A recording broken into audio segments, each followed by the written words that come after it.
나홈서 1장 1절부터 8절까지 말씀입니다. 우리 한 절씩 한 절씩 교독하며 읽겠습니다. 니느웨에 대한 경고 곧 엘곳 사람 나홈의 묵시의 글이라. 여호와는 질투하시며 보복하시는 하나님이시나 여호와는 보복하시며 진노하시되 자기를 거스른 자에게 여호와는 보복하시며 자기를 대적한 자에게 진노를 품으시며 여호와는 노하기를 더디하시며 권능이 크시며 벌받을 자를 결코 내버려 두지 아니하시니라. 여호와의 길은 회오리 바람과 광풍이 있고 구름은 그의 발에 띠끌이로다. 그는 바다를 꾸짖어 그것을 말리시며 모든 강을 말리시나니 바산과 갈멜이 쇠하며 레바논의 꽃이 시드는도다. 그로 말미암아 산들이 진동하며 작은 산들이 높고 그 앞에서는 땅꽃 세계와 그 가운데 있는 모든 것들이 솟아오르는도다. 누가 능히 그의 분노 앞에 서며 누가 능히 그의 진노를 감당하랴. 그의 진노가 불처럼 쏟아지니 그로 말미암아 바위들이 깨지는도다. 여호와는 선하시며 환난 날의 산성이시라. 그는 자기에게 피하는 자들을 아시니라. 그가 범람하는 물로 그곳을 진멸하시고 자기 대적들을 흑암으로 쫓아내시리라. 아멘. 네, 오늘 함께 나홈서의 말씀을 여러분들과 나누게 됩니다. 우리 대부분 선지서의 말씀을 자세히 보면 구조가 이렇게 있습니다. 그런 구조를 보게 되면 말씀을 받는 대상이 이제 1차적인 대상이고 그리고 또 2차적인 대상으로 나뉘어짐을 우리가 선지서의 말씀을 묵상할 때마다 이제 보게 됩니다. 주로 1차적인 대상이 누구에 해당되어지는가? 이스라엘 백성들에게 해당되어질 때가 많습니다. 그런데 그 이후에 2차적인 대상이 누구에게 해당되어지냐면 이방 나라들, 그런 이방 나라에 하나님께서 말씀을 선포하실 때 심판의 모습으로 이러한 구조로 1차적인 대상과 2차적인 대상으로 나뉘어서 선지서의 구조가 짜져 있는 것을 우리가 볼 수 있습니다.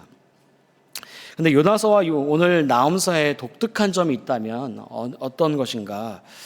말씀을 받는 1차적인 대상이 이스라엘 백성이 아니라는 것이죠.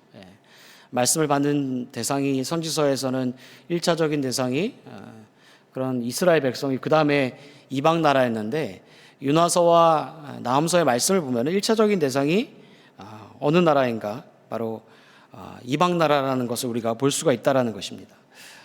특별히 니느웨에 하나님의 말씀을 전하고 있는 것을 볼 수 있는 것이죠. 그런 니느웨는 아수르의 수도이고 오늘날로 말하면 이라크 그 정도의 지방이다라고 말할 수가 있습니다. 그 요나 시대 때 하나님은 니느웨의 심판을 선포했을 때 그들이 어떻게 나왔냐면 회개하였죠. 그리고 하나님께 돌아오게 되어진 것을 이제 볼 수가 있습니다. 그런데 그 이후로부터 약 150년이 지나고 나서 또다시 하나님께서는 선지자인 나홈을 택하시고 그 니느웨에 보내시는 것이 바로 나홈서의 말씀인 것입니다. 그 이유가 무엇일까?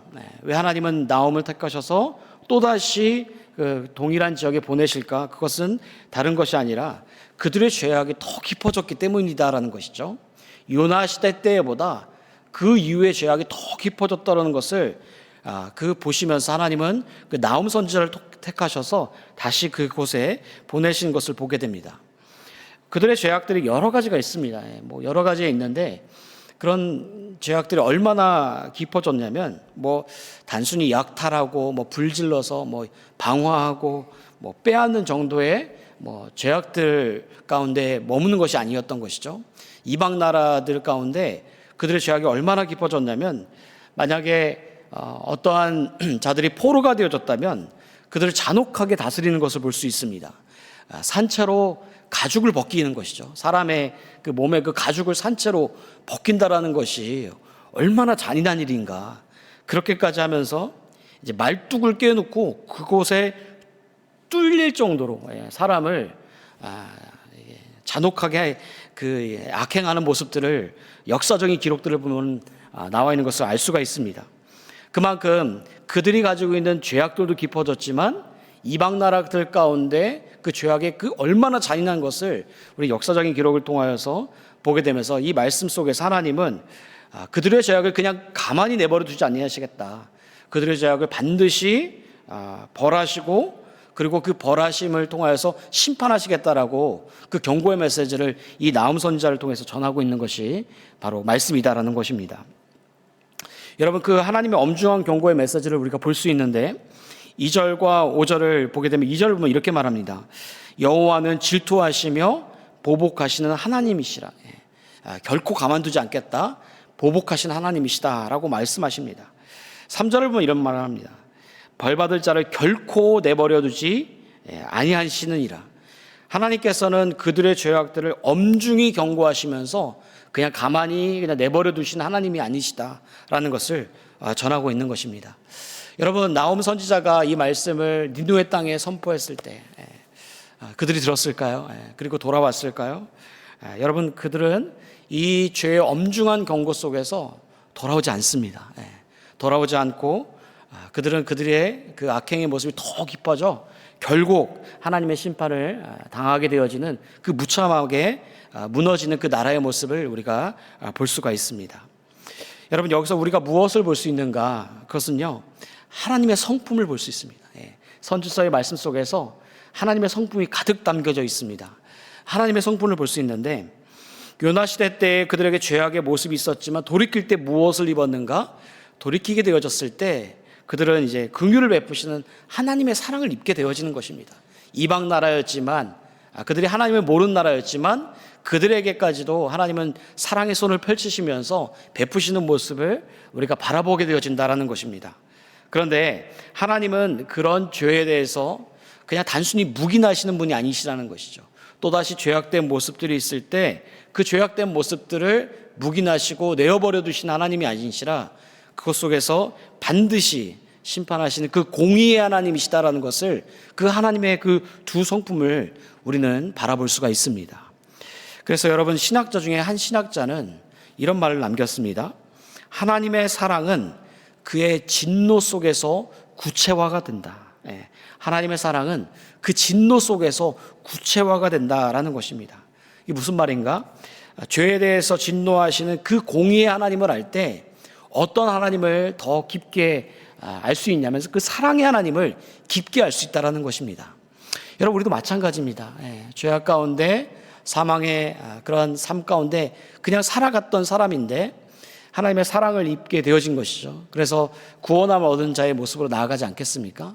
그런데 그 사랑의 모습만, 그 사랑만 강조하다 보면 그 공의의 하나님을 잃어버릴 때가 참 많다라는 것입니다. 하나님은 사랑의 하나님이시도 하시지만 하나님은 공의의 하나님이시다라는 것입니다. 그래서 하나님은 이 균형적인 모습들 속에서 이 말씀을 통하여서 수없이 선지자를 모습 속에서 전하는 모습을 바라보게 되어진다라는 것입니다. 우리의 신앙적인 모습 속에서도 이 균형적인 모습이 필요하다는 것이죠. 사랑의 모습과 그리고 공의적인 모습을 할 때 하나님의 성품을 닮아서 그 성품을 가진 사람으로서 살아가게 되어지는 것이고, 때로 우리의 삶의 죄된 모습 속에서 둔감하지 않고 민감하게 되어지는 것이죠. 사랑의 모습 속에서는 넘어지고 낙심만 있는 것이 아니라 그 속에서 일어나게 되어지는 용기를 얻게 되어지는 것이 바로 이 공의와 사랑의 모습 속에서 이 하나님의 성품을 통하여서 우리의 삶 가운데서도 경험하게 되어지고 우리의 삶 속에서도 그 삶을 살아갈 수가 있다라는 것을 오늘 이 말씀을 통하여서 첫 번째로 깨닫게 되어집니다.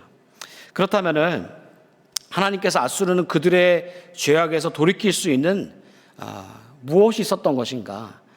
두 번째 모습 속에서는 기회가 없었던 것이 아니라는 것이죠.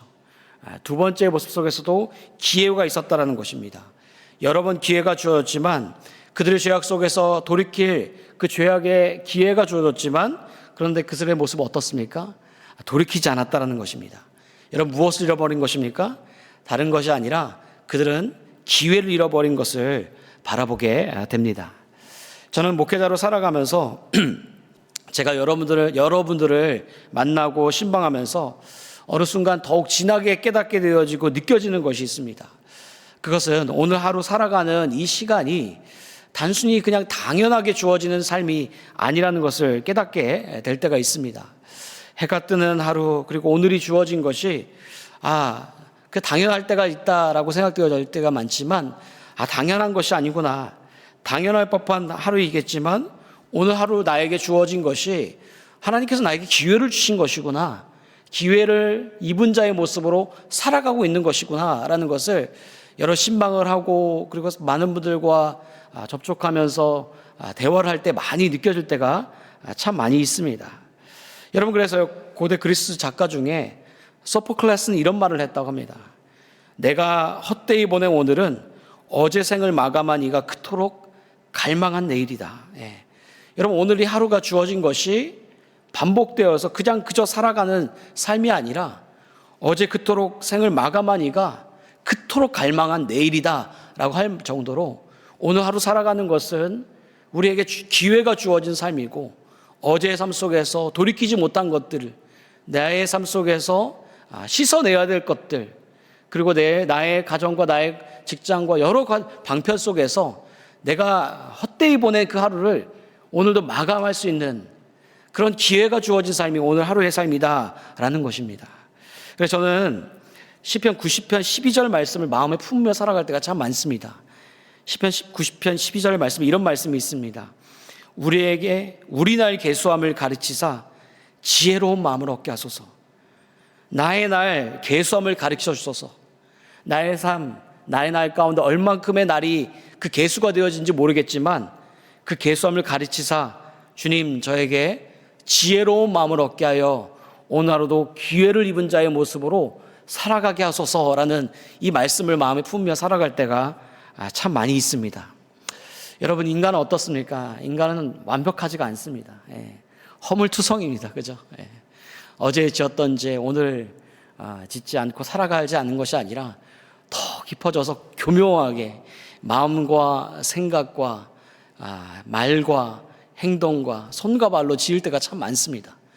오늘 우리 처음에 찬송을 불렀던 것처럼 그 마음속에 여러 가지 죄악들의 모습들이 있는데 그것을 다 씻어냈는가? 라는 그런 찬송의 그 가사처럼 여러분, 하루하루 살아갈 때마다 그 죄의 교묘함과 그러한 삶이 우리의 삶인 그런 완벽하지 않은 그 인간의 삶을 살아갈 때가 참 많이 있습니다. 여러분 삶은 어떻습니까? 여러분 삶에 주어진 그 날, 그 계수가 있는데 그 계수함 속에서 어떠한 지혜를 갖길 소망합니까? 하나님은 오늘 하루 저와 여러분들에게 주신 이 하루는 그냥 그저 주신 하루가 아니라 기회인 줄 믿습니다. 기회로 여기게 되어지면 하루가 특별하게 여기게 되어지는 것이죠. 나의 삶을 여러 생각 속에서 바라보게 되어지고 더 분별하게 되어지고 선택하게 되어지고 집중하게 되어지고 그냥 헛되이 보내지 않고 보람되게 삶을 마감하려고 하는 것이 그런 기회를 입은 자의 모습이 아닌가 생각하게 됩니다. 바라기는 오늘 하루 살아갈 때 기도하시며 나가면 좋겠습니다. 하나님, 나에게 얼만큼의 날에 계수가 있는지 모르겠으나 그 계수함을 가르쳐 주사 지혜로운 마음을 얻게 하여 주셔서 오늘 하루 그냥 헛되이 보내지 않게 하시고 당연한 삶이 아닌 그 기회를 입은 자의 모습으로 살아가 우리에게 주어진 삶을 더 성숙한 그리스도인으로 하나님 바라보시기에 부끄럽지 않은 자의 모습으로 살아가게 하소서라는 그 기도의 제목을 담아서 기도하며 나아가 오늘 우리에게 주어진 삶을 담대하게 살아가게 되어지는 은혜가 있기를 간절히 주님의 이름으로 축복합니다.